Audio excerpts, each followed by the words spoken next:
Judge not, and thou shalt not be judged. When I was a child, I would hear this verse and it would catch my attention. I think about what Jesus said and what Jesus taught both in classical gospels and in the apocryphal gospels from the position of oneness and duality. Most people, myself included, probably thought, don't judge and thou shalt not be judged, is about other people. If I don't judge other people, then they will not judge me. Or if we go beyond other people, it might be if I keep my mind super clean, super clear, and I do not judge other people, then I will not be judged later on after I pass and stand in front of God for my own personal judgment day. I want to introduce a slightly different perspective that may rattle that box a little bit. Once I understood about how consciousness organizes reality, including the reality it embraces about the self, don't judge and thou shalt not be judged. Stop being about the outside authority and started being about an internal judge that we carry with us all the time. An internal reality setting that relies on judgment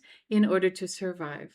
That's ego. Ego cannot survive except by othering itself, parsing the experience into separate pieces to understand how it fits in. Your separate self exists in relationship to the other, that it's constantly judging, sometimes favorably and sometimes viciously. It wants to destroy and kill the other that it exists in comparison to give itself a lift. In fact, because identity is always based in the thinking, in the awareness fusing itself with the thought representation of reality, it is in the continuous state of judgment and suffering, no matter how much you pretend it isn't. So don't judge and thou shalt not be judged is not about others. It's not about the outside God. It is about melting down the structure inside of you that constantly has to make judgments, that has to compare, that has to parse experience into the pieces it can hold. I myself was caught in this big time. And what I realized is no matter how much I pretended to be enlightened, until I stopped identifying with that part of me that relied on the separation in order to exist, the judgment continued. And the fact that I judged my children, or that I judged my partner, or that I judged the world was almost automatic. You judge because you are judged constantly, not by God, not by others, but by your own mind. The God you're afraid of on your judgment day lives inside your mind. It's a fake God. It's an idol.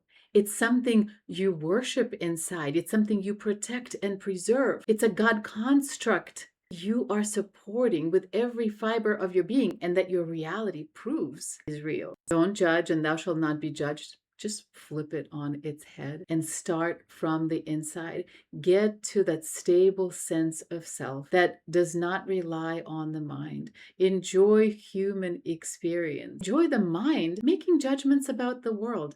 That actually is not a problem. But the separation, the pushing away, building a wall, destroying the world because we cannot afford the pain of judgment or suffering, judging them or hurting them to set ourselves apart, to preserve our own specialness. All of that is the violence of the ego, the violence of the separate self. When the awareness is free, the judgment can exist just as a tool for navigating the world. Allow your connection to oneness on the inside, and you will be the divine presence everywhere you go. Happy Sunday.